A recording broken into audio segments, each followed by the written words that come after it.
Meeting with Tim, he really wasn't the typical builder that I've come across in my 20 years in real estate. He had good ideas and was very, from the outset, very comfortable in giving me options that I hadn't even thought about, nor had our draftsmen and our architectural team.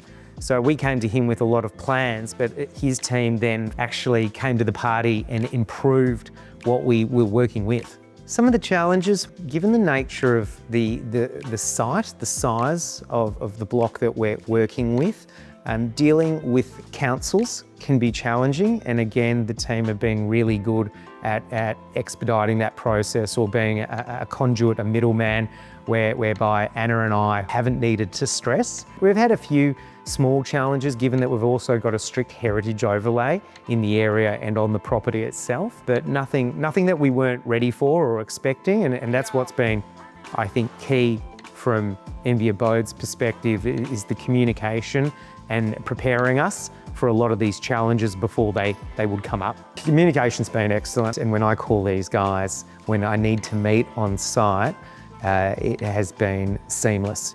We've met some amazing trades along the way, so it's not just Tim and the team, it's the subcontractors that they've been using, the attention to detail with the plaster work, the joinery is outstanding. At the end of the day, we felt that Envy Abode would have the communication skills that we would want in a builder, somebody that we trusted, and the personalities in the team across the board. We met with everyone. We went and saw where Envy Abode work, their factory, the way that they go about things is immaculate, and that's the sort of person that my wife and I, we feel we are.